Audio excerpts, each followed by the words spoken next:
지난주 내내 비가 오고 흐린 날씨가 이어지더니 이번 주부터 깨끗하네요. 하늘이. 자, 이번 주 증시도 좀 더 선명하게 여러분들의 앞길을 뚫어줄 수 있을지 조간신문으로 같이 살펴보시죠.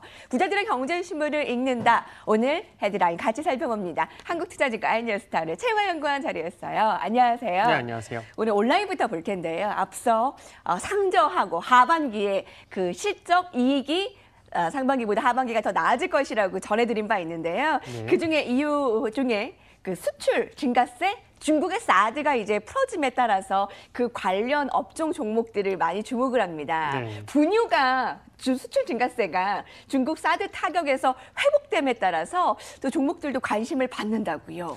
맞습니다. 어떤 종목들이 있을까요? 최근에 이제 보면 메일 유업이 가장 좀 많이 관심을 좀 받고 있는데요. 아무래도 이제 신생아 수의 이제 감소로 인해서 우유 산업이 좀 힘들어지지 않겠느냐라는 관측도 있는데 사실 한국에 있는 이 우유, 분유와 관련된 질이 굉장히 좀 높은 상태이기 때문에 메일 유업에 대한 중국의 관심도도 높아지고 있는 상황입니다. 따라서 뭐 앞으로도 이제 사드 부분이 어느 정도 좀 해소가 된다면 네. 분유 수출에 대한 증가량은 필연적으로 나타날 수밖에 없고요. 그래서 이제 분유 관련된 기업으로는 이제 분유 쪽에는 이제 메일 유업이 가장 좀 탑픽으로 꼽을 수 있지 않나라고 생각을 하고 있습니다. 3, 4월 수출액이 전년 동월 대비 2배가량 성장을 하고 있다고 하고요. 네. 2016년 수준을 회복을 기대하고 있습니다. 자, 하반기에 이런 사드 영향에서 벗어나는 업종 종목들 살펴보시기 바라고요. 메일 유업 착착 주가가 잘 진행되고 있네요. 오늘 첫 번째 기사는 LG의 구본무 회장의 타결 소식. 오늘 24년의 정도 경영에 큰 별이 지다 국가와 사회 구성원으로서 책임과 역할을 다하는 사랑받는 기업이 되겠다라고 강조한 주말 사이에 눈을 감은 이 구본무 LG 회장이 그간 걸어온 길이 재조명되고 있습니다. 24년 그룹 총수로 걸어온 길과 함께 가족사도 눈길을 끄는데요. 탁월한 경영 성과를 보여줬지만 그가 그룹 회장에 취임하던 1990년대 중반쯤 하나뿐이던 친아들을 잃었다는 사실을 아는 이는 많지 않은데요. 당시 이 고등학생이던 아들을 불의의 사고로 잃은 뒤 구본무 회장의 동생의 장남인 이 구광모 현 LG전자 상무를 양아들로 입적시켰는데요. 그 구광모 씨가 이 포스트 LG, 과연 IT 사업에 더 탄력을 받을 수 있을까? LG그룹 후계자의 주요 프로필에 관심이 쏠리고 있습니다. 자, 뒤를 이어서 이제 전문 경영인의 이런 체제도 더 확립이 될 것으로 보이고요. 자, 뒤를 이어서 함께 보겠습니다. 지배구조의 상황에서도 크게 움직임 문제 없이 진행될 것으로 보입니다. 최근에 그 시가총액을 보면 100조 원을 넘어선 이후에 조금 하회하면서 주춤한 모습이기에 네. 여기서 굉장히 주요한 길에 놓여져 있다라고 해도 과언이 아닐 텐데요. 구광모의 이제 포스트 LG IT 사업을 탄력받나 평소 IT 기술에 관심이 많다라고 하고 AI나 이런 인공지능 미래 신사업에 주목을 LG그룹이 어느 정도로 할까 관심이 모아지고 있네요. 특히 구본무 회장 타계에도 LG그룹 관련주는 영향이 크지 않을 것이다라고 예고하고 있습니다. 또한 관련 종목들 테마로 엮여진 예를 들어 후계자 구광모 상무 테마주는 투자에 유의해야 한다라고 여기 기사에 놓여져 있는데 그 종목들이 바로 이거죠.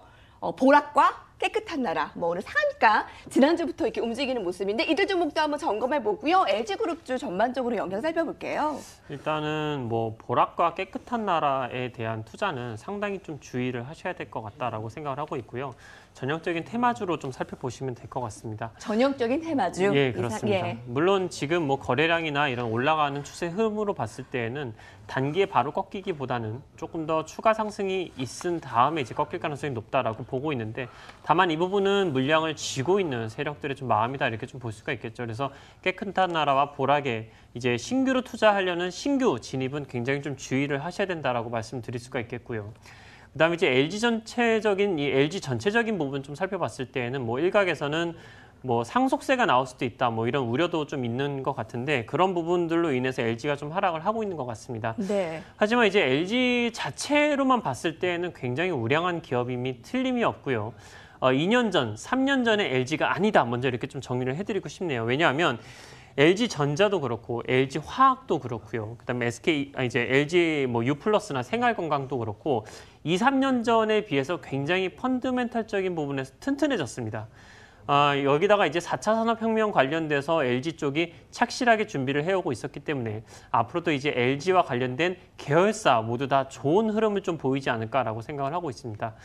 LG가 현재 시가총액이 굉장히 좀 많이 내려온 상태입니다. 예. 이 상태에서 이제 영업이익이 2조 원 넘게 나올 수 있는 이런 구조이기 네. 때문에 만약에 경영권 분쟁이 나타나지 않는다고 저도 생각을 하지만 혹시나 그와 관련해서 이벤트가 나오고 상속세와 관련해서 이벤트가 나와서 현재보다 주가가 5에서 6% 정도가 더 밀린다라고 네. 가정을 한다면 예. 저는 적극적인 매수 관점을 좀 봐야 되지 않나 이렇게 좀 생각을 하고 있습니다. 네, 보락과 깨끗한 나라는 정말 그야말로 테마, 그 이상의 의미는 부여하지 않고요. 네. 앞서 LG그룹주들 조금 이런 세금의 문제로 떨어졌을 때 오히려 매수 네. 권역이라고 이어주셨어요. 근데 LG그룹주들 예의주시하시고요. 오늘 종목 대해보를 할 그 이슈를 보면 굉장히 재밌어요. 제목이요. 상위 0.1%의 레저, 최상류층을 위한 주식 아난티, 고령화로 고성장 초입 국면, 0.1%를 위한 최고급 리조트라고 해요. 이건 초호화, 소수만을 위한 이런 최고급 리조트의 가치가 점차 증가하면서 주식의 주가도 굉장히 크게 올라가고 있는데요. 10년의 주가 추이를 보면 특히 지난 17일 액면 분할 재상장 이후에 주가는 더 급등하고 있습니다. 지난 2015년 기준 아난티의 리조트 분양 매출 비중이 84%에 달하고 운영 매출 또한 계속 늘어나고 있는데요. 2017년 7월에 힐튼 부산호텔, 아난티 펜트하우스 해운대 영업을 개시했다라고 하네요.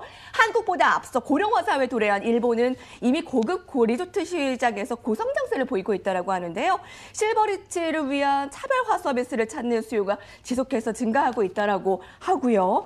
따라서 세계에서 가장 빠른 속도로 고령화가 진행 중인 한국에서도 고급 리조트 기업에 주목을 해야 한다는 겁니다. 자, 그런 경제시장에 같이 가져와서 이 아난티 주식 지금이라도 매수를 하면서 관심을 가져도 돼야 할까요? 일단 최근에 이제 급등이 좀 많이 나온 이유 중에 하나는 이 금강산과 관련된 이제 개발권이 있기 때문입니다. 네, 이게 그쪽에도 남북경협지로도 막 그렇죠. 통합이 됐었죠. 예. 그 금강산 쪽에 리조트 분양권에 대한 권리를 갖고 있기 때문에 그런데요. 예전에 이제 이름이 에머슨 퍼시픽이었습니다. 그게 이제 아난티라는 이름으로 바뀐 거고요. 아난티가 갖고 있는 가장 큰 단점 중에 장점이자 단점 중에 하나는 보유하고 있는 이 골프장, 리조트와 관련된 분양이 굉장히 고수익이다라는 부분이고요. 동시에 이제 불리한 부분은 내년부터는 더 이상 분양할 게 많지 않기 때문에 이익이 급속도로 떨어진다. 네. 이게 이제 증권사의 시각이었는데 예. 최근에 이제 남북과 관련된 평화 무드가 조성이 되면서 금강산 쪽에 아난티가 개발권을 갖고 있습니다.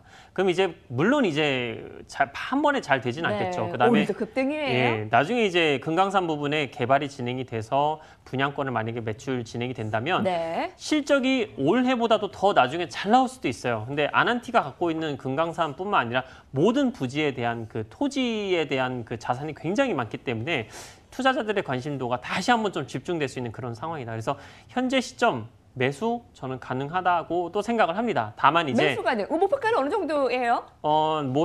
목표가는 13,000원 정도로 예. 단기적으로 보시면 될 것 같은데 다만 이제 북한과 관련돼서 만약에 다시 한번 좀 환경이 안 좋아진다라고 한다면 좀 꺾일 수도 있기 때문에 리스크는 예. 좀 감내하고 들어가셔야 될 것 같습니다. 이 기사가요, 여러분, 오늘 장 시작 전에 출고가 된 기사예요. 네. 주가 추이가 8,980원까지 올랐다라고 했는데 오늘 더 오르잖아요. 맞습니다. 오늘 거의 상한가 수준까지 오르며 10,000원이 뛰어넘었습니다. 네. 오늘 11,000원대 흐름이고요. 아난티가 최근에 집중을 받는 종목임에는 틀림없는 맞습니다. 것 같습니다. 특징 좀 마지막으로 볼게요. 우리은행과 우리종금 지주사 설립 추진 소식에 상승 흐름 보이고 있습니다. 내용 보실게요. 오늘 장 시작 전에 우리은행이 이 지주사 내년 초 출범 목표를 밝혔는데요. 거래량이 일단 급증하고 있고요. 중장기 성장 동력 마련에 긍정적인 평가를 내놓고 있는데 투자 의견은요?